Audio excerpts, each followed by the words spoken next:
Começa a partida, sejam todos muito bem-vindos ao DPF Talks, o podcast do Doentes por Futebol. A mais recente novidade deste conglomerado das redes sociais que é mais bombado que o Daronco. Todas as semanas, um papo descontraído sobre nossa grande paixão, o centenário Esporte Bretão. E no comando da partida estou eu, Carlos Fialho, o apresentador de quem você não fazia a mais remota ideia de quem fosse antes desse programa estrear. É importante lembrar que, apesar de despretensiosas, nossas conversas são realizadas com profissionalismo e muita responsabilidade. Respeitamos as pessoas, as diferenças e trabalhamos com informações verdadeiras, baseadas em apuração, pesquisa e checagem.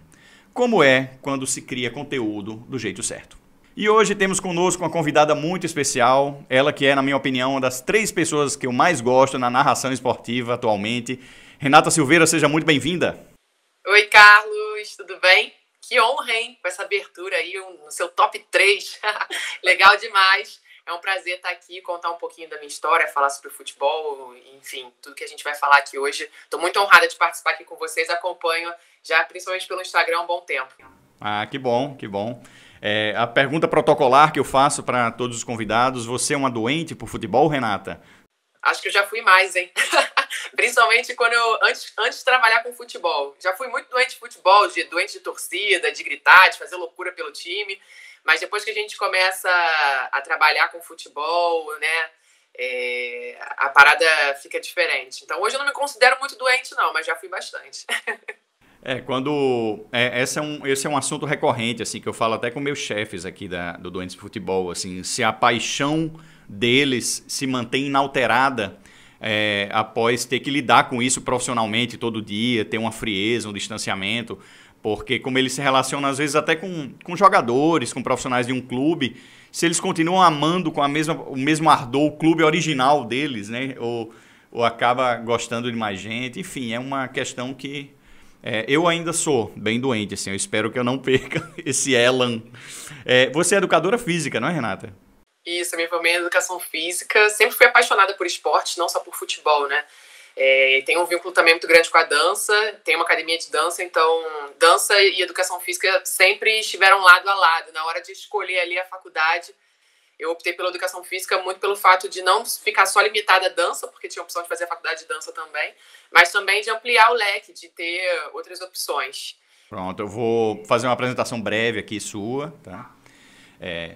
Renata Silveira, educadora física, pós-graduada em jornalismo esportivo, carioca, bailarina e mãe de um rapaz de 8 anos, tinha como referência de locução esportiva jornadas radiofônicas que ouvia com o pai.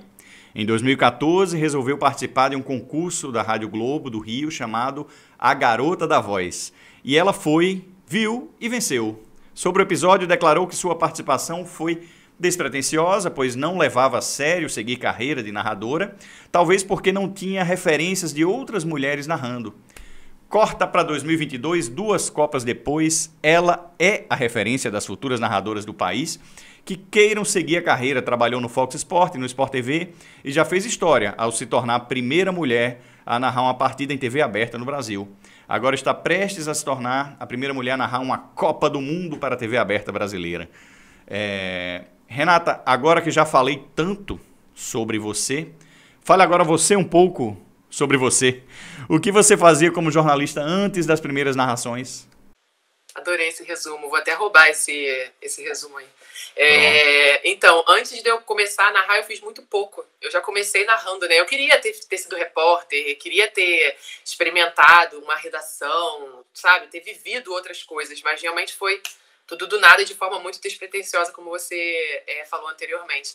Logo depois que eu termino a faculdade de educação física, eu falei, cara, eu preciso fazer outra coisa, né? Hoje em dia só a faculdade não é o suficiente. Buscar uma especialização, um mestrado, um doutorado, então uma pós.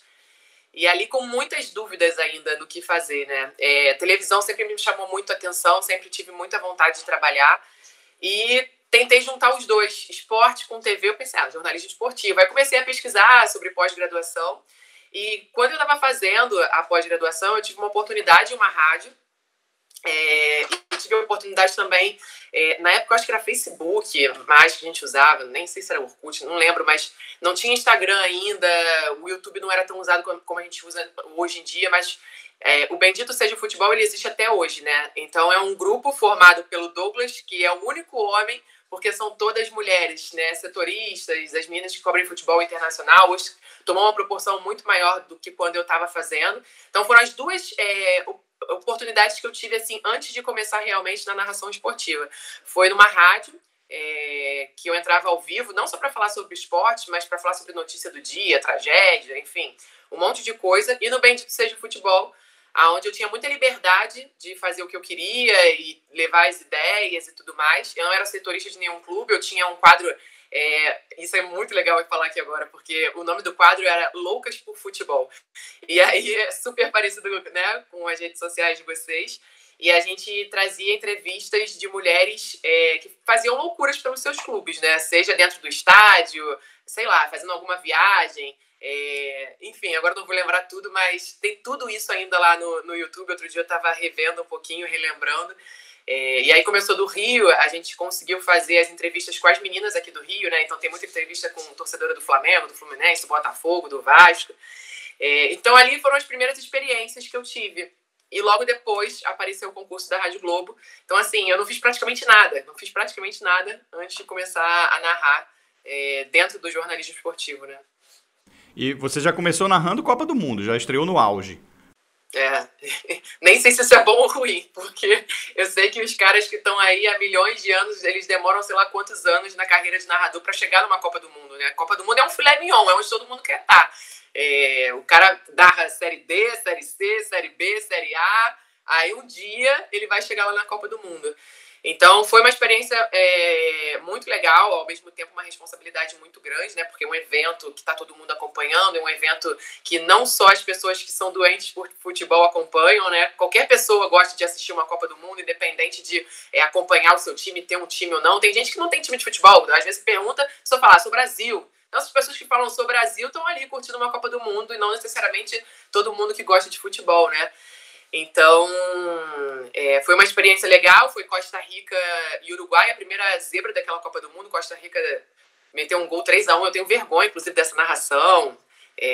Eu acho que eu postei um trecho dela lá no YouTube também, que eu explico um pouquinho lá no YouTube, no meu canal, que não existe, né? Um dia eu postei alguma coisa lá e ele tá lá até hoje, mas eu não produzo conteúdo para ele. Mas é isso. E assim, durante esse concurso, a gente não aprendeu a narrar. Foi uma experiência, foi um concurso realmente, né? A gente pegava um lance ali de um arremesso lateral, aí narrava aquele momento. Agora, pegar 90 minutos, mais uma abertura, mais intervalo, mais finalizar uma transmissão, eu nunca tinha feito isso, né? Então, assim, foi uma primeira experiência sem estudo prévio nenhum, assim. Mas ali eu gostei. Foi uma experiência que eu falei, cara, ó, legal isso aqui. Não tem mulher que faz. Eu gostei, vou começar a estudar. E aí logo depois eu fui para a escola de rádio fazer o curso de locução esportiva, que também foi com o Edson Mauro, que até hoje é narrador da Rádio Globo, né? E ele que estava sob o comando desse concurso. Depois da Rádio Globo veio a Fox Sports, né? Aí, como foi essa transição? Assim, foi maior audiência, alcance, visibilidade? E como foi essa experiência lá na Fox Sports? Tem um espaço grande aí entre as duas, porque na Rádio Globo foi realmente um evento. Então, assim, eu não fiquei contratada pela Rádio Globo, eu não trabalhei na Rádio Globo. Eu narrei esse jogo, depois eu narrei um outro também, que foi Croácia e México, porque o André Marques, o narrador, na hora ele passou mal, aí tiveram que chamar... Aí me chamaram para substituir ele, eu fui. Então, eu narrei só esses dois jogos e às vezes eu participava de um programa ou outro e tal, lá da rádio, mas não como contratada. Então, assim, não trabalhei na Rádio Globo, foi só o evento mesmo. E aí, isso foi em 2014, né? E a Fox, os canais Fox Sports foram só em 2018, então tem um espaço muito grande, que realmente... Uma Copa do Mundo inteira, né? Um período entre Copas inteiro, entre um e outro. E aí eu parei, na verdade eu parei, eu nem comecei, né? O que aconteceu? A minha pós acabou em 2014, no final do ano de 2014, e por conta da pós eu abri a minha academia de dança. Eu falei aqui no início que eu tenho uma academia de dança aqui no subúrbio do Rio de Janeiro. Eu sempre tive esse sonho, eu trabalho com dança desde os 15 anos, sou professora de sapateado, e comecei a dar aula com 15 e abri a minha academia com 25. Foi realmente ali em 2015, no início de 2015. Eu falei, cara, pra dar certo, eu tenho que parar, mas não vou largar. Eu vou deixar guardado aqui esse sonho. Eu tenho certeza que um dia eu vou ter oportunidade de voltar. E ter oportunidades assim. Tinham oportunidades. Na época, logo depois, a Rádio Globo queria um projeto mais à frente. Até a Fox mesmo me chamou uma vez para fazer um teste para narração de basquete. Só que eu estava tão focada da academia dar certo. E para você ter uma empresa e ter sucesso, dar certo, você tem que estar 100%. Naquele início ali, você tem que se entregar muito, né? Como empresário e tal, para conseguir manter e ter lucro, enfim, todas as questões. Então eu tinha muito focado, assim, que eu tinha que chegar às 7 da manhã e sair de lá às 10 da noite. E aí não tinha como eu me dedicar. Eu até poderia fazer, mas assim, eu não ia estar me dedicando, eu não ia estar me esforçando da forma como eu gostaria. Então eu entro no projeto de cabeça 100%, então eu vou deixar aqui de lado guardadinho, mas eu tenho certeza que um dia eu vou conseguir voltar. E aí em 2018, tanto os canais Fox Sports quanto o Esporte Interativo lançaram 2 concursos. Então assim, foi muito parecido com 2014, né? Teve a Copa de 2014, concurso da Rádio Globo. 4 anos depois, Copa de 2018, concurso da Fox e do Esporte Interativo. A diferença é que agora é na TV, né? A única diferença era essa, porque as propostas eram muito parecidas. E aí rolou aquela dúvida, eu vou pra onde? Porque eu não podia participar dos 2, inclusive me inscrevi nos 2, os 2 me chamaram, mas os 2 aconteciam na mesma época do ano, ali no início do ano, né? Eu falei, ai meu Deus, e agora? E aí eu escolhi os canais Fox Sports porque a Vanessa Rich estava à frente do projeto, ela sempre foi uma referência pra mim, sempre quis fazer os cursos dela, mas não tinha dinheiro pra pagar e tal. Eu falei, cara, só de conhecer a Vanessa, de estar lá dentro, vai ser uma experiência muito legal, porque a proposta do Esporte Interativo, ela era mais tentadora, assim, porque era contrato certo de quem fosse a vencedora naquela ocasião, né? E era pra narrar lá no Santiago Bernabéu. Eu nunca fui pra Europa na vida. Era pra narrar lá. Eu falei, gente, eu posso ir pra Europa pela primeira vez e transmitir um jogo da Champions, né? E aqui na Fox não tinha essa de contrato. E era pra narrar os jogos da Copa do Mundo aqui. A gente não ia pra Rússia. E assim, conversei com muitas pessoas que trabalhavam nas 2 empresas. Aos 45 do segundo tempo eu decidi, mas sem certeza nenhuma se eu estava fazendo a coisa certa. Hoje eu vejo que eu tomei a decisão certa, né? Por todo o caminho que a minha carreira está levando. Mas na hora foi bem difícil. E a transição, assim, a primeira transição, respondendo agora a sua pergunta, que eu tive que dar uma volta, mas não tem como não falar sobre tudo isso para responder essa pergunta. A primeira transição é a plástica da narração, né? Na rádio você transmite de um jeito e na TV outro.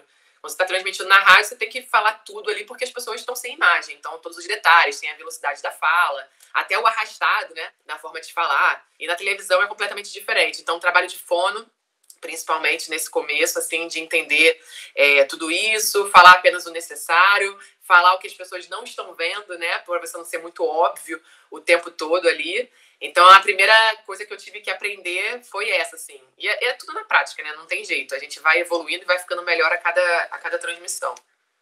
Ah, Renata, eu sei exatamente o que você está falando. Aqui, por exemplo, né, a gente grava, tem o vídeo e tudo, mas também eu tenho que ter sempre em mente que tem gente que está nos ouvindo, apenas nos ouvindo, porque está nos ouvindo pelos aplicativos de áudio, pelo Spotify e tal. E quando eu fiz a entrevista com o Arthur da Pieve, eu fui mostrar, né, os livros dele que eu já tinha lido e mostrar vários livros sobre futebol. E eu mostrei os livros na tela, falava o nome dos livros e tudo, mas eu esqueci que tinha gente que... Eu ficava mostrando, falava, ó, esse livro aqui é muito bom e tudo, e tinha gente que só ouviu, né? Não tava vendo. Nem então... pra você falar o título, você nem falou o título do livro. Não, tem lá pra assistir. Se você quiser depois me ver passando vergonha, tá no ar já. Se você mostrou o livro e falou, o título tal, o autor tal, aí depois a galera procura. Acho que alguns eu falei. Tá tudo certo. Enfim, eu tomei bronca da chefia, mas deu tudo certo. O restante da entrevista com o da Pieve foi excelente. O entrevistado era bom, então o conteúdo ficou bom. O nome da sua academia é Evidence, como é o nome? Lavidance. Lavidance, Lavi é vida em francês e dance é dança, né? Legal. Vai virar pauta aqui mais na frente da entrevista. Show. Vamos falar dela. Em dezembro de 2020, você chegou ao Sport TV. 2021 foi um ano excelente para você. Teve a Euro, que foi um caso à parte, já vamos falar disso depois. Teve a Série B, na qual você foi adotada, acolhida pela torcida do Botafogo como pé quente nas transmissões, é uma torcida bem supersticiosa realmente. Foi legal isso, né? Repercutiu bastante nas redes sociais esse carinho dos torcedores com você. Foi muito legal. O primeiro jogo que eu narrei foi dia 10 de março de 2021, foi o primeiro jogo do Botafogo na Copa do Brasil, do ano passado. Botafogo e Motoclube. E o Botafogo estava vivendo um péssimo momento, né? Tinha sido rebaixado para a Série B, enfim. E ganhou de 5-0. Vencia, não dava uma goleada há um tempo. Então, assim, Fogo já foi o suficiente para a torcida me abraçar e gostar do meu trabalho, falar que eu era pequeno, que eu dava sorte. Aí começaram a pedir para eu narrar todos os jogos do Botafogo. E aí, além desse jogo da Copa do Brasil, como você falou, narrei muitos jogos da Série B, muitos do Botafogo, e inclusive narrei derrotas também. Narrei o jogo do título, que foi contra o Brasil, a equipe de Pelotas.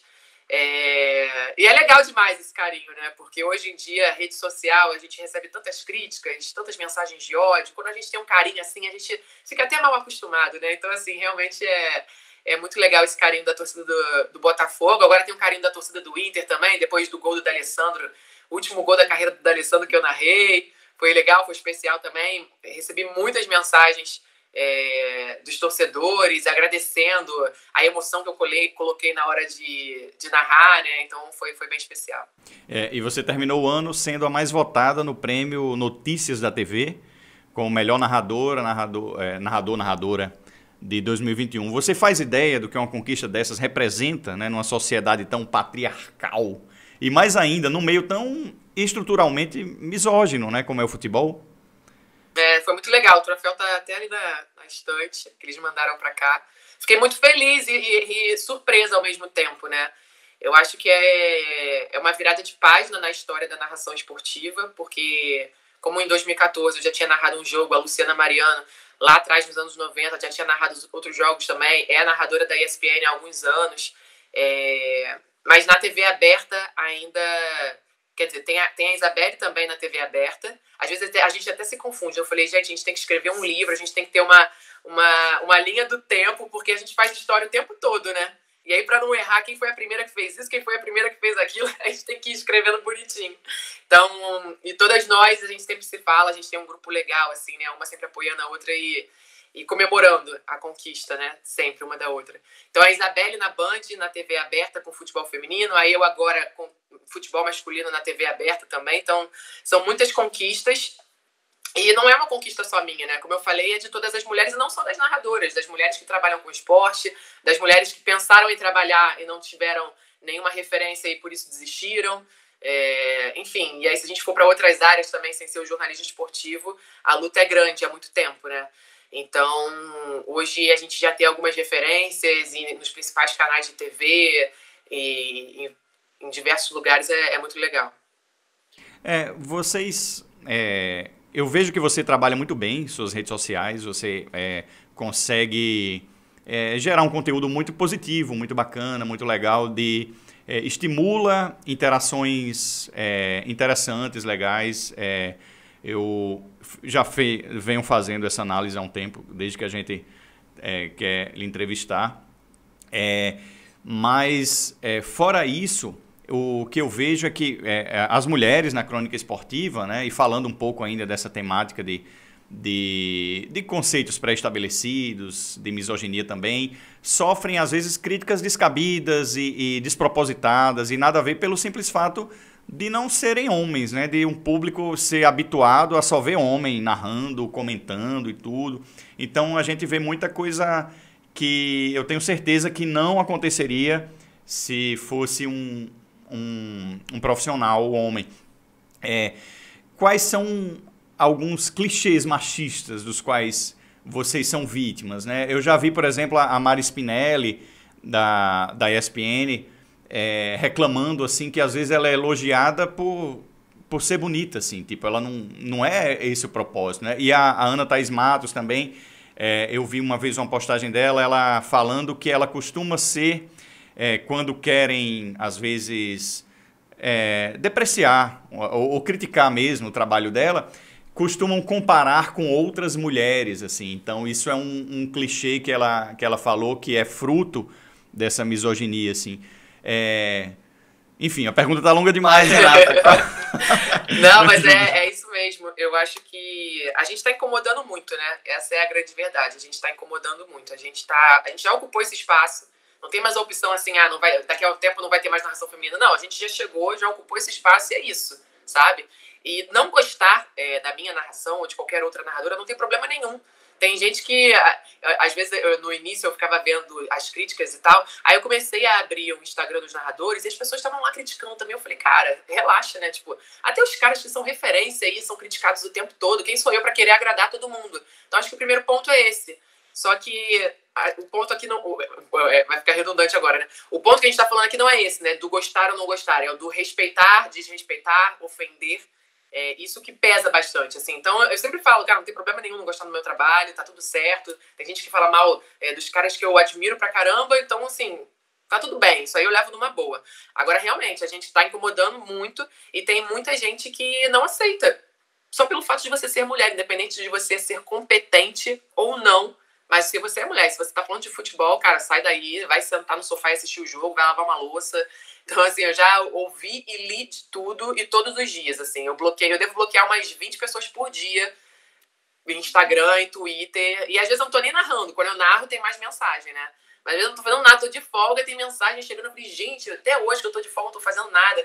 E tem uma questão também, as pessoas acham que só existe uma pessoa que narra, né? Uma mulher que narra. Então, se a narradora da ESPN tá narrando, aí as pessoas me mandam mensagem.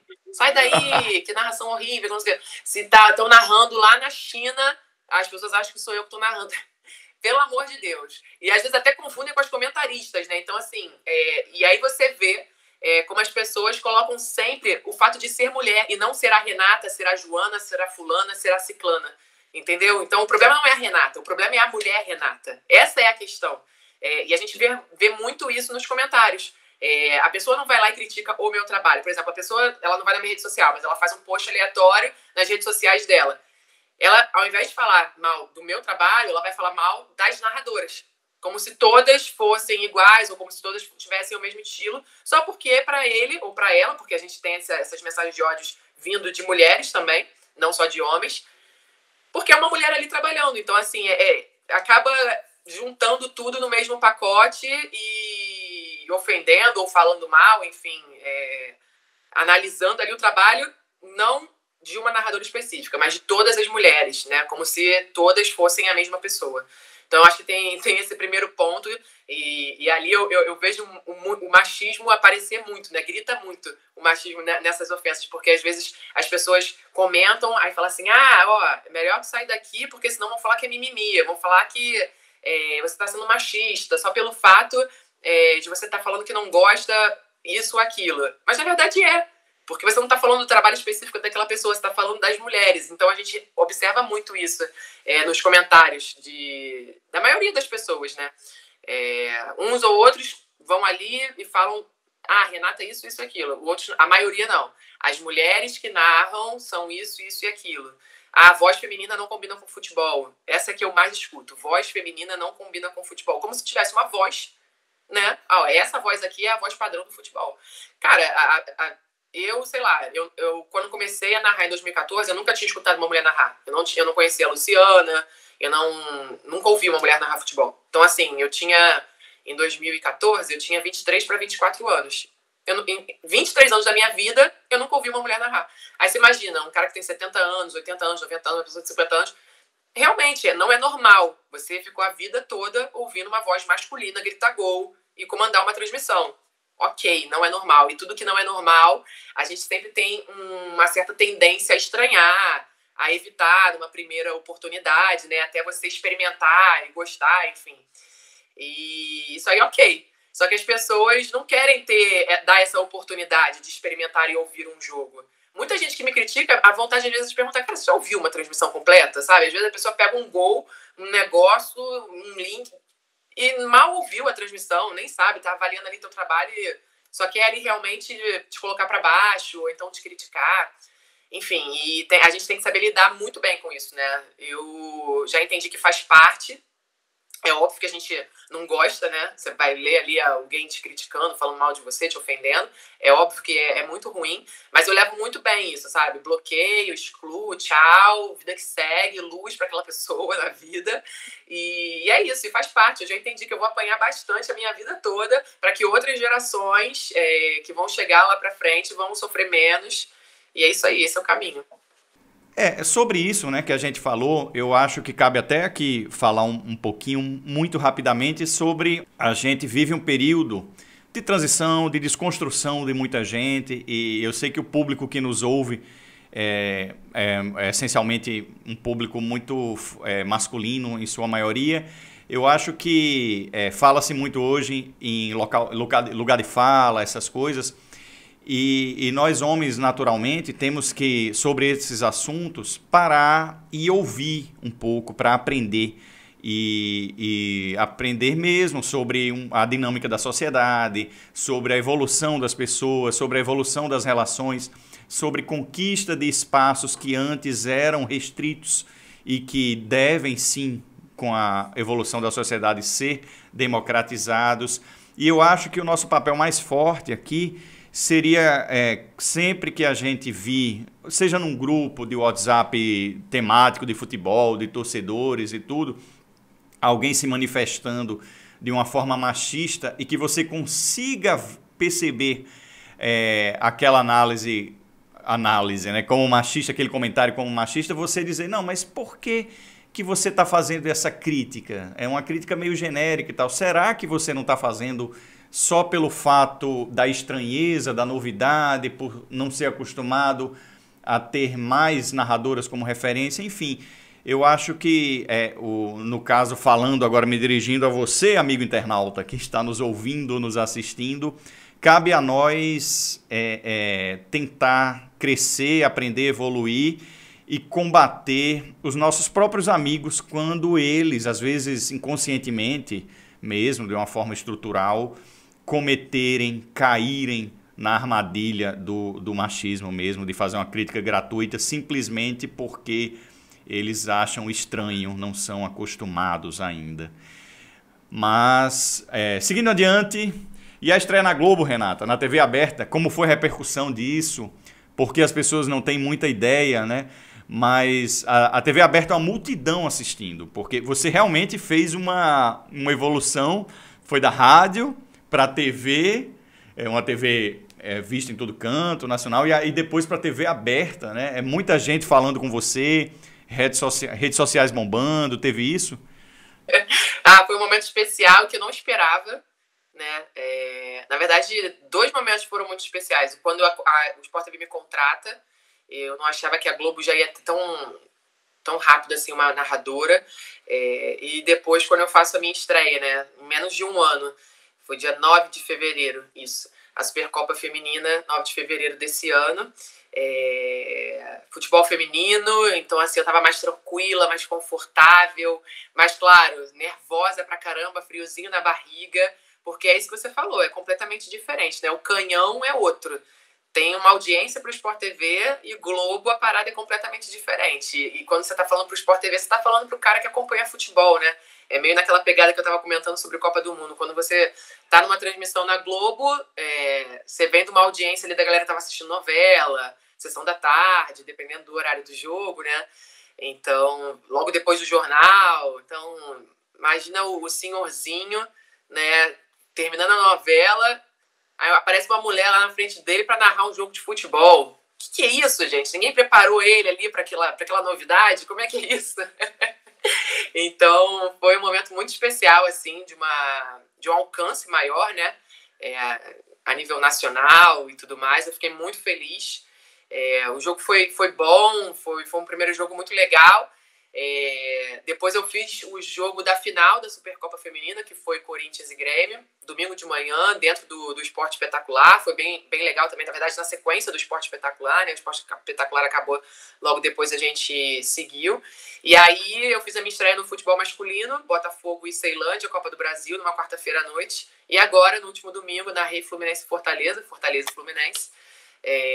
Domingo, 4 da tarde, né? Eu falei, caraca, até então eram todos os 3 jogos que eu tinha feito Não, na verdade, 2 na quarta-feira à noite, um domingo de manhã, e esse domingo, naquele horário que tá todo mundo... Domingo, 4 da tarde é o quê, gente? É futebol na Globo, né? Então, assim, foram 4 experiências muito legais. Eu tô tentando ficar sempre mais tranquila a cada experiência dessa, porque não tem como, né? Não ficar nervosa e tensa, mas esse nervosismo é só antes da bola rolar. Depois que a bola rolar, é só mais um jogo e vambora. E sim, teve maior repercussão nas redes sociais, a galera até me reconhecendo na rua, o que é muito louco. Eu fico super tímida e sem graça nessas situações. No jogo do Botafogo contra o Ceilândia, uma galera foi lá no hotel me encontrar para tirar foto, me entregar desenho, um carinho muito legal. E a torcida do Botafogo, né, que a gente já falou aqui anteriormente, é uma galera que já me acompanhava, já seguia meu trabalho. E eu tô muito feliz, assim, com esse momento que eu tô vivendo, numa expectativa muito grande também pra Copa do Mundo no final do ano. E é isso. E aí é só olhar pra trás, né, a gente falar lá desde 2014 e ver onde eu cheguei hoje. É muito louco, mas ao mesmo tempo é muito apaixonante tudo isso. Você costumava ir a estádio? Desde pequena. O culpado de tudo isso é meu pai, né? Que desde pequena me levou pro estádio. Pro meu pai não tinha essa de tipo... Não, mulher, qual o problema de levar minhas filhas pra ver jogo de futebol, né? Eu, só fazendo um parênteses aqui muito rápido, eu sempre trabalhei com dança. E aí, por exemplo, até hoje, 95% das alunas da minha academia são mulheres e a gente tem pouquíssimos meninos, né? Infelizmente. É o contrário do futebol, né? Quando a gente fala de futebol e dança, são os opostos. E as minhas alunas, eu sei... Às vezes eu ia dar aula com camisa de time, a gente fazia festa, aí falava... Isso antes de trabalhar com futebol, né? Muito tempo isso. E aí as meninas falavam, poxa, tia Renata, me leva pro Maracanã, meu pai nunca me levou, meu pai fala que é perigoso, meu pai não gosta de me levar, que não sei o quê. E aí eu percebia isso, né? E pensar que meu pai desde pequena levava eu e minha irmã, tipo, de uma forma muito natural, né? Ele jogava bola no clube perto de casa, toda quarta-feira, jogava pelada. No Rio de Janeiro a gente chama aqui de pelada. Aí ele jogava a pelada dele e levava eu e a Flávia. A gente ficava lá no meio de um monte de homem, depois tinha aquele churrasco, e a gente estava lá. Então, assim, pra mim sempre foi muito natural estar nesse ambiente e estar nos estádios, né? Eu sou muito apaixonada. Hoje em dia eu vou pouquíssimo, mas a vida toda sempre acompanhei muito. A pelada, ela tem uma questão sociológica muito forte, né? Que eu morei no Rio, né? Eu fiz uma pós-graduação aí em criação publicitária na ESPM, e aí eu me lembro que eu tive dificuldade nos primeiros meses em fazer amigos mesmo, amigos de sair, de ir para bar, de fazer alguma coisa. E eu só me senti integrado mesmo, vamos dizer, no dia a dia carioca, quando um colega meu de sala me chamou para participar de uma pelada semanal que ele tinha com os amigos dele e estava faltando um cara para completar. Aí eu comecei a ir toda semana para aquela pelada e os caras começaram a me convidar para ir com eles para uma festa, para ir para o aniversário de um deles, enfim, existe muito isso, né? E aí eu lembro que ele ia toda quarta-feira. Aí toda quarta-feira a gente pedia pra ir com ele e tal. Tem essa memória bem viva, assim, na cabeça. Eu era bem pequeno. Você parece ser uma pessoa muito alegre, autoastral, de bem com a vida. Como eu já falei, utiliza muito bem as redes sociais. Como tem sido o convívio no Sport TV, na Globo? Você tem algumas histórias divertidas, engraçadas, algo que vale a pena ser contado? Ou o pessoal é mais sério nos bastidores, mais sisudo, profissional? Cara, se a gente não levar a vida de um jeito leve, pelo amor de Deus, né? De tantas coisas que estão acontecendo, tantas tragédias, se a gente não tiver sempre com um sorriso no rosto, não tem graça, não vai valer a pena tudo isso, né? Eu tento, inclusive, trazer isso para a transmissão, não ser uma coisa tão técnica, óbvio, né? Sempre com informação e tudo mais, mas tentar um jeito leve. Gosto muito do jeito que o Dandan transmite jogo de futebol, ele é uma das minhas referências. E ele, assim, ele é o mesmo cara no camarim e o mesmo cara lá transmitindo os jogos. Então é uma das pessoas que eu me identifiquei muito lá dentro. As meninas são super gente boa, a Ana, a Rê, a Nath. A Nath eu não convivo muito porque a gente não trabalha juntas, né? Somos duas narradoras, então a gente nunca tá junto na mesma transmissão. Então a gente mais se esbarra por camarim mesmo. E aí os meninos também, os comentaristas, Pedrinho, Paulo Nunes, Grafite, a gente fala que a transmissão mesmo tinha que ser ali no camarim, são os bastidores, porque, sério, é sensacional. Então, assim, a galera desde o início sempre me abraçou muito, a galera super alto astral, Gente, Lédio Carmona, o que é Lédio Carmona? Pelo amor de Deus, uma pessoa maravilhosa. Então, assim, a gente se diverte o tempo todo. E eu sempre tento, não, agora a transmissão, deixa eu me concentrar aqui pra, né, se a gente não estiver muito concentrado, faz uma bobeira ali, erra um negócio. Mas é um ambiente muito leve. A gente tá voltando pros estádios agora, né? Na verdade, assim, a TV tá voltando pros estádios e eu tô tendo as minhas primeiras oportunidades nos estádios, porque eu nunca tinha narrado jogo em estádio. Na Fox eu fiz muitos jogos, praticamente todos foram de futebol internacional, então a gente estava na cabine, no Rio de Janeiro, não ia para lá, quem dera, né? Teria conhecido praticamente o mundo todo se tivesse viajado para todos os lugares que eu narrei. E no Sport TV, por conta da pandemia no passado, a gente não fez nenhum jogo em estádio, pelo menos eu não fiz. E aí esse ano a gente está voltando, então já fui para Arena Barueri, já fui para Neoquímica Arena, já fui para o Maracanã, Mané Garrincha, agora São Januário, e tá sendo muito, muito, muito divertido, muito legal. E tem uma história engraçada que a gente postou não, a gente colocou até no Tá Na Área, no programa do Igor e do Magno, no Sport TV, que a transmissão tava eu, Lédio e Pedrinho. Eu e Lédio somos da mesma altura, eu sou muito alta, eu tenho 1,79 m, acho que o Lédio deve ter 1,80 m, 1,81 m, algo assim. Pedrinho, não sei, né? 1,50 m e alguma coisa. E aí, quando a gente transmite na cabine, tá todo mundo sentadinho ali e tal. Aí ficamos os três, um do lado do outro. Aí tá eu e Led, dois gigantes, e o Pedrinho, pequenininho do nosso lado. Falei, Pedrinho, tem que botar uma caixa aí, vai ter que subir no negócio. Aí a produção tentou arrumar lá um negócio. Sei que ele subiu num caixote pra ficar meio que da nossa altura, assim. Aí eu filmei os bastidores, eu falei, cara, eu tenho que mandar isso pro pessoal do Tá Na Área. E não deu outra. No dia seguinte, tava lá todo mundo zoando o Pedrinho no Tá Na Área por conta daquele vídeo. Foi muito divertido. Eu acho que tem que ser assim, sabe? Tipo, o ambiente de trabalho, aí não falando só do meu, né? As pessoas que estão ouvindo aí, que não convivem com futebol, que trabalham com outras coisas. Cara, segunda-feira tem que ser um dia prazeroso. Segunda-feira tem que ser um dia, caraca, eu vou trabalhar, sabe? E eu percebi muito isso quando eu abri a minha academia lá em 2015. Cara, eu torcia pra chegar segunda-feira. Eu sou meio doida, assim, sabe? Eu não gosto de folga, eu gosto de trabalhar todos os dias. Eu sou meio PVC, assim, eu quero estar trabalhando o tempo todo. Até aqui em casa, as pessoas falam, pô, mas descansa um pouco. Aí tem dia que eu não tô jogando, pô, não tô narrando, pô, queria estar fazendo um joguinho hoje e tal. Sou um pouco viciada em trabalho. Mas tem que ser um ambiente prazeroso, assim, sabe? Você tem que gostar das segundas-feiras, é óbvio que você tem que vibrar com sexta-feira, final de semana. A gente não, no caso, né? Porque a gente trabalha todo dia. Final de semana, pra mim, é segunda e terça, muitas vezes, né? Porque sábado e domingo sempre tem jogo. Mas se não for um ambiente favorável ali, tranquilo, que você se divirta, não vale a pena, né? Não vale a pena. Então tem que fazer o que gosta e fazer sempre se divertindo, é isso. Eu adoro Tá Na Área, né? E adoro a imitação do Magno Navarro faz do Lédio. É muito boa. É muito todas boa. São, né? Todas são muito boas. Teve um dos entrevistados da gente aqui que eu perguntei os comentaristas que ele gostava e os que ele não gostava.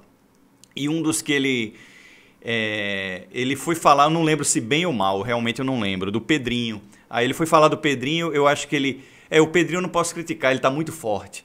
Então, ele falou isso. Renata, falar um pouco agora da Euro 2020, que foi realizada em 2021 por causa da pandemia, mais especificamente do jogo Dinamarca e Finlândia, no qual o Eriksen, né, sofreu um mal súbito. Você foi muito elogiada pela maneira serena e profissional com que lidou com o episódio. Fala um pouquinho desse jogo pra gente, o que você viveu ali. Foi certamente uma experiência inesquecível para você. Foi sim, provavelmente eu não vou viver isso nunca mais. Tomara, né? Eu espero. Foi um dia assim, que eu aprendi muito e que realmente eu percebi ali a importância do trabalho em equipe, do trabalho em grupo, porque se não fosse toda a galera que estava envolvida ali naquela transmissão, eu não teria feito metade das coisas que eu fiz, né? Então, assim, foi um dia tenso, que ainda bem que teve um final feliz, né? O Eriksen tá bem, já voltou a jogar futebol, tenho acompanhado ele nas redes sociais, né? Ainda bem que ele voltou a ser ativo nas redes sociais, que ele ficou muito tempo sem postar nada. E a gente ficava ali, né, curioso, querendo saber. Mas voltando a esse dia, foi um dia que eu me preparei para narrar mais um jogo apenas, né? Não estudei para transmitir um mal súbito, para transmitir uma possível morte de um atleta dentro de campo. Então, obviamente, foi naqueles primeiros minutos ali onde eu entendi realmente o que estava acontecendo, eu fiquei muito nervosa. Eu estava com o Paulo Nunes ao meu lado, a Ana estava por Skype. Então, assim, eu e Paulo vivemos aquilo ali juntos, né? Momentos literalmente de muita tensão, assim, de sem saber o que ia acontecer. Nos primeiros momentos a gente estava sem vídeo, né? Só com o nosso áudio ali e mostrando as imagens do estádio. Aí tem todo aquele primeiro momento dele ser atendido dentro do gramado, dos atletas fazerem uma rodinha em volta dele para o torcedor e a transmissão não mostrar, da esposa dele que entra em campo. E aí depois a gente vai para o estúdio para aparecer, porque a gente tem que ficar levando aquela transmissão. Não dá para simplesmente chamar um intervalo e tchau. Não, a gente tem que ficar ali informando o que está acontecendo o tempo todo, né? E se não tem informação, a gente fica repetindo o que tem, volta a imagem e traz jogador que já teve essa experiência dentro de campo, que foi o Grafa, né? E traz uma opinião de um médico e, enfim, e tenta de todas as formas produzir aquela transmissão. O pessoal que estava na coordenação trazendo o Twitter, o que as pessoas estavam falando no Twitter sobre isso, porque muitos atletas começaram a se pronunciar, as pessoas já rezando, torcendo. E a gente ficou 1h e 48 minutos ali. Sem bola rolando. Eu não lembro direito. O jogo acabou, não foi? Não, teve jogo depois. Teve jogo depois. O jogo parou aos 42 do primeiro tempo. A gente ficou. A gente fez a abertura, que eu não lembro agora se foi 15 minutos ou meia hora. A gente narrou até 42 do primeiro tempo. A gente ficou de mais 1h e 48 minutos da transmissão sem jogo, sem bola rolando, só falando o que estava acontecendo. E depois o jogo reiniciou. Reiniciou com o finalzinho do primeiro tempo. E aí teve uma pausa e voltou com o segundo tempo inteiro, né? Foi muito doido, assim. Eu saí daquela transmissão, parece que eu tava com um caminhão, assim, nas costas. Porque foram muitas horas e horas tensas, né? Não é você estar ali se divertindo, falando sobre coisas legais. Não, você tava ali tenso, sem saber o que vai acontecer. O cara foi pro hospital. Aí a UEFA, a gente fica aguardando as notícias da UEFA, traz as mensagens que estão aparecendo pelo Twitter. Aí começa a aparecer um monte de foto dele com a família. Aí a gente traz o médico, informação. Então, assim, foi muito doido. Foi muito doido, assim. Mas eu aprendi muito e eu tava com um dos nossos melhores coordenadores, assim, no meu ponto, que a gente fica com tipo um fonezinho, né? Pra quem não conhece, a gente fica com um ponto no ouvido e nesse ponto tá ali o coordenador, que é a pessoa que fica me conduzindo durante a transmissão, que fala que eu tenho que chamar um intervalo, que me relembra se eu esquecer alguma coisa, se eu falar alguma bobeira é a pessoa que vai me corrigir. Então é um cara que tá do meu lado ali durante a transmissão, só que ele tá através desse ponto, né? Então a gente ficou ali, eu e o ponto o tempo todo, só que o ponto, né, a pessoa que tá no ponto, que é o coordenador, ele tá dentro de uma sala que a gente chama de switcher, né, que é tipo como se fosse um outro estúdio, onde tem milhões de televisões e milhões de outras pessoas, cada uma dentro da sua função. Então você imagina a loucura. Já é uma loucura numa transmissão normal, né? São muitas coisas para fazer, muitas imagens e tudo mais. Agora você imagina com o mal súbito em campo dentro de uma Eurocopa, né? O tamanho, a grandeza de um evento como esse. A minha primeira Eurocopa, eu nunca tinha narrado a Eurocopa e foi o meu primeiro jogo, porque depois eu narrei outros jogos da Euro, né? Mas esse foi o meu primeiro jogo da Eurocopa e, assim... o Correge entrou também pra gente falar quando ele tinha jogado no Tottenham. Ele entrou direto da Inglaterra para falar um pouco sobre. Então, assim, é uma transmissão que você tem que improvisar ali na hora. Não só você como narradora ou comentarista e todo mundo que está nos bastidores ali, de trazer informação, porque você vai ficar no ar. Vambora. Quantas horas você vai ficar no ar, não sabemos. Depende do que vai acontecer. Então, tem que trazer conteúdo, tem que trazer informação. Foi tenso, muita gente me conhece hoje por conta disso. A moça, como é que é? A moça da Eurocopa, a menina da Eurocopa, a menina do Eriksen, que narrou o Eriksen. Eu comprei uma camisa dele depois, inclusive. Foi um momento, assim, que marcou, realmente. Meu Instagram, sei lá, tinha 20 mil. Passou o jogo do Eriksen, eu fui a 60 mil, assim, no Instagram. Foi bizarro, a audiência foi absurda e só a gente no Brasil estava transmitindo, né? Não tinha outra TV no Brasil transmitindo a Eurocopa, só a gente. Então, muita gente me conhece hoje e acompanha meu trabalho até hoje por conta desse jogo aí do Eriksen. Eu vi a Eurocopa toda, foi muito legal. Não esse episódio, a competição. A competição é surreal, né? Muito bom. Muito boa. Renata, você é bailarina, professora de dança, tem uma academia de dança no Rio de Janeiro desde 2015. Então, eu vou fazer algumas perguntas especiais sobre jogadores de futebol, tá? Quem seria o pé de valsa do futebol mundial? Aquele que você viu jogar e pensou, esse aí executa um pas de deux com graça e habilidade. Desculpe meu francês. Muito bom, pode dizer, arrasou. Perfeito, muito bom. Vamos lá, essa pergunta porque hoje em dia o que tem de jogador comemorando com dancinha, eu adoro, né? Muito bom. Tem uns que dançam muito. Mas é pra dizer o cara que dança mesmo dança ou é o cara que joga muita bola? Eu pensei, a gente pensou nele como o que joga bola, mas gostei dessa sua adaptação aí. Vamos fazer os dois agora, pensando em um, pensando no outro. Pra mim, os Ronaldos são muito referência, assim. O que eu lembro de futebol, e quando eu comecei a gostar e assistir, o Ronaldo Fenômeno e o Ronaldinho são as minhas duas referências, assim, né? A minha memória é muito viva da Copa de 2002, inclusive quando eu me inscrevi no concurso da Rádio Globo de 2014, tinha que mandar um áudio narrando algum gol, né? E eu mandei do Ronaldo na final, contra a Alemanha e tal. Então, eles dois, pra mim, são referência, assim, né? Ex-atletas. E hoje em dia... Tem que ter um hoje em dia também ou já vale aí os Ronaldo? Não, pode, fala o que você quiser, manda o que o seu coração mandar. Vamos puxar um pouco a sardinha pra nossa seleção, né? Daqui a pouco a gente vai falar de Copa do Mundo também. Paquetá dança bem. Vamos lá. Cara, o Paquetá não dança bem, não. O Paquetá dança pra caraca. O Paquetá dança muito. Ele e o Vinícius Júnior é absurdo. E eu já vi isso ao vivo, né? Antes de trabalhar com jornalismo esportivo, na área de educação física, eu trabalhei muito com a Gatorade. Com a área de educação física. E a gente ia nos clubes fazer teste de suor nos atletas. E um dos clubes que eu fui foi o Flamengo. Na época que o Paquetá e o Vinícius Júnior, isso é recente. Na época que o Paquetá e o Vinícius Júnior treinavam lá. E a gente estava lá fazendo, preparando as coisas e tal. Aí eles estavam a gente estava dentro da sala de musculação, né? Aí estavam lá os dois, zoando, dançando pra caraca. E é muito divertido, né? E eu acho que a seleção brasileira precisa disso, sabe? Hoje, dessa leveza, dessa alegria. Acho que esses meninos vão brilhar muito nessa Copa. Principalmente o Vinícius Júnior, que tá brilhando muito também no Real Madrid. E era sobre ele que eu ia falar, né? Acho que ele tá numa crescente, assim, numa evolução muito grande. O Rodrigo brilhou muito também agora na Champions. Tem a final no próximo sábado. Não sei como esse podcast vai pro ar. Tomara que eles brilhem muito na final. E é isso. Quem dança muito é o Paquetá e quem tá jogando muito é o Vinícius Júnior. O jogo já aconteceu na final da Champions e o Real Madrid foi campeão. Eu acho que assim, você falou dos Ronaldos, né? Os Ronaldos brasileiros, né?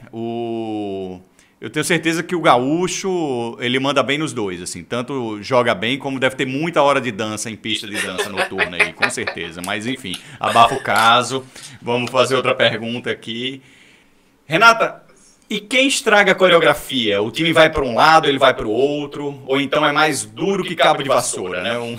Acho que é um jogador que não dança muito bem. Cara, tenso, né? Eu, nas minhas transmissões, eu tenho sempre muito cuidado, né? Em falar mal, em julgar, porque é um ser humano que tá ali jogando, que tá se esforçando. Ninguém entra em campo de bobeira, né? Pra não se esforçar e tudo mais. Mas nesses últimos dias, né, a gente tem visto muito o goleiro Hugo falhar no Flamengo. E acho que, assim, ele brilhou muito quando ele assumiu o profissional, ele estreou pelo profissional naquele jogo contra o Palmeiras, né, em 2020. Depois teve uma sequência muito boa de defesas lindas, históricas, impressionantes. E, infelizmente, não está num momento bom. Inclusive, está falhando muito, está tendo muitas falhas e está prejudicando, muitas vezes, né, o Flamengo nessas falhas individuais. E eu acho que, assim, na verdade, ele nem teria que ser. Ele não era para estar sendo o titular do Flamengo, né? Não só pela idade dele, 23 anos, mas, enfim, a gente sabe que no Flamengo a pressão é muito grande. Então, acho que está tendo um erro de insistência, né, do técnico de colocar ele como titular e está acabando, está prejudicando e queimando a carreira dele. Então, depois desse jogo contra o Sporting Cristal, que o Flamengo toma um gol, né, na Libertadores por conta de mais uma falha dele, eu acho que tem que sentar, pensar e botar o garoto, né, de lado, porque tá ficando ruim, né, pro Flamengo e para ele toda essa questão. E ele é muito novo e ter a carreira dele queimada agora no início é muito prejudicial. Renata, e quem pisa no pé e por que o Felipe Melo? Não, tô brincando, essa você não precisa responder não, tá? Vamos lá, vamos pra frente. E Renata, profissionais da narração, quem é que você gosta mais? Você acha tranquilo responder? Tranquilo, de boa. Eu queria ter várias referências femininas pra falar, né? Mas tá todo mundo no mesmo barco que eu. Admiro todas que estão nessa com a gente, mas as minhas referências são todas masculinas, né? Porque são os caras que estão aí há muito tempo, que tem já os seus bordões, que tem já o seu perfil, já a sua forma, né? E como eu falei anteriormente, eu gosto muito dessa leveza numa transmissão, né? Eu acho que futebol é um momento que a pessoa chega em casa, quer relaxar, quer ligar a televisão, quer ver um jogo de futebol tranquilo. Então, se for uma coisa muito séria, a pessoa vai trocar de canal, então vai dormir assistindo o jogo, né? E dependendo do jogo, já tem jogo que é tão ruim. Se a transmissão for aquela transmissão séria, pesada, aí que não vai dar muito certo. Então eu gosto muito do jeito que o Villani transmite, do jeito que o Dandan. Os dois no Sport TV assim, são as minhas principais referências, né? O Villani, eu acho que ele faz um pré-jogo ali, uma abertura muito legal. Durante o jogo também, a forma que ele conduz. O Dandan tem uma forma muito leve, divertida, extrovertida de narrar. Gosto bastante deles dois. O Luiz Roberto é uma das minhas grandes referências também. Já pude acompanhar de perto, tá dentro, lá na Globo, assistindo. Pedi pra ele, logo assim que eu cheguei, eu falei, posso lá assistir uma transmissão do Luiz Roberto? Então, assim, um cara de um profissionalismo e de uma humildade, assim, impressionante. Sabe, eu tava chegando, ele se preocupou lá em me mostrar tudo como ele faz, como ele organiza os papéis, as anotações dele. Ele que já tem anos de profissão, se preocupando com coisas que são detalhes, sabe, dentro de uma transmissão, mas você vê que o cara, por mais que ele esteja ali fazendo aquilo pela, sei lá, quantos jogos, milhões de jogos que ele narrou, e ele tá fazendo com a mesma dedicação, sabe, entregando 100% dele. É um cara que eu já respeitava antes, mas depois de estar ali perto, eu respeito ainda mais. Então, assim, o Milton Leite também, gosto muito do Milton. Ainda não tive... Já tive a oportunidade de esbarrar muito rápido com ele durante as Olimpíadas, mas não de conversar com ele e presenciar, né, ver de perto uma transmissão. Mas é uma pessoa também que eu sempre gostei muito, tem uma transmissão bem leve, enfim, e com certeza eu vou esquecer vários outros nomes. Everaldo Marques é outro que eu admiro bastante também. Tem muita gente, assim, muita gente legal. O EV é fera em tudo, né? O EV narra do futebol até a bolinha de gude, o Everaldo tá narrando. Então, o cara joga em todas, é impressionante, assim, né? Você tem um privilégio também de esses caras, você trabalha com eles, né? Então, você realmente acompanha o trabalho dele, todos nós acompanhamos, mas você acompanha muito de perto, né? Renata Silveira, nós lhe chamamos e você veio. E o Hexa, ele vem? Tomara, né? Se Deus quiser, gente, a gente tá precisando desse Hexa, né? A gente tá precisando. Se ele vem ou não, eu tava um pouco pessimista em relação a tudo isso. Mas eu fui pro Maracanã, o último jogo que eu fui pro Maracanã foi Brasil e Chile. O Brasil venceu agora nas eliminatórias, já não tem muito tempo isso. E ali eu fiquei com uma sensação boa. Eu vi, gostei, a galera tava bem em campo, tava leve, chamando a torcida pra cantar.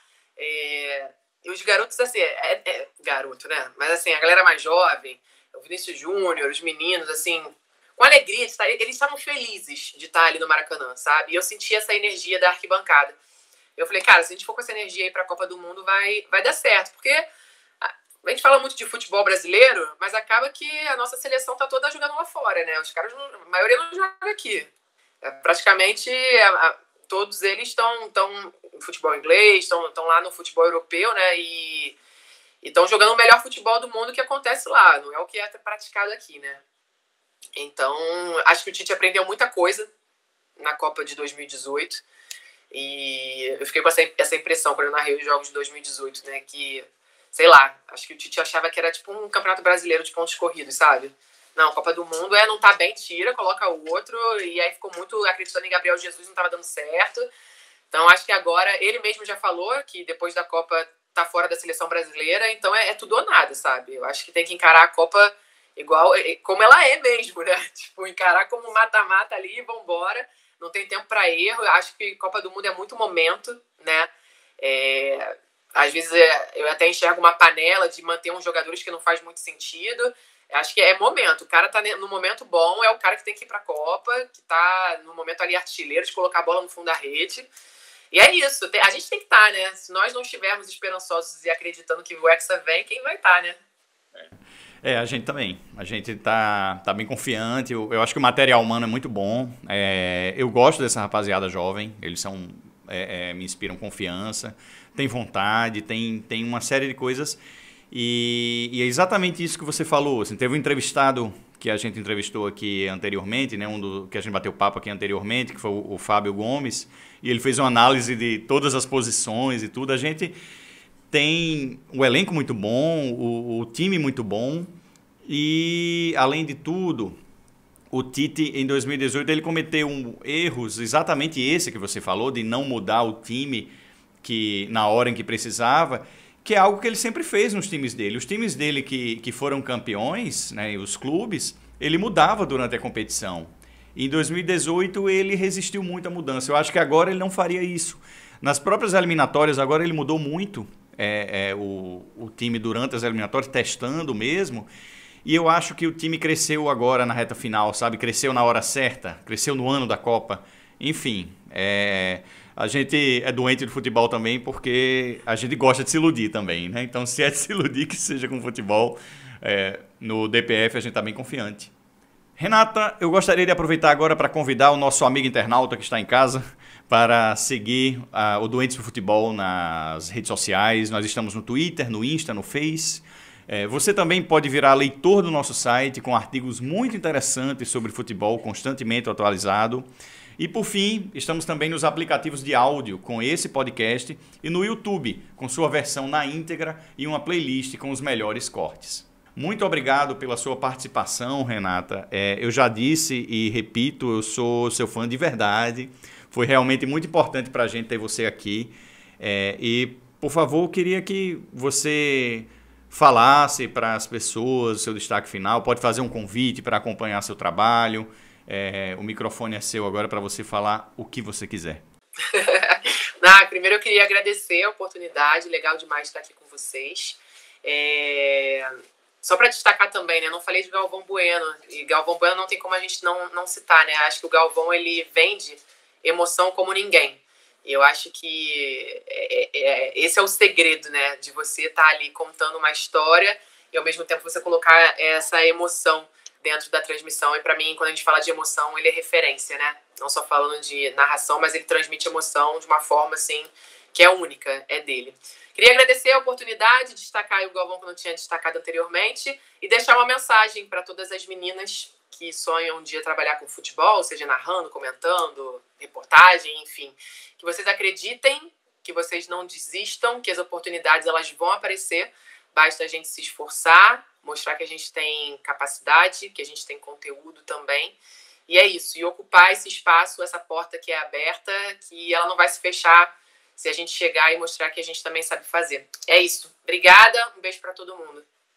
Obrigado, até mais. Muito obrigado a todos pela audiência. Eu sou o Carlos Fialho, esse é o DPF Talks. Até o próximo vídeo.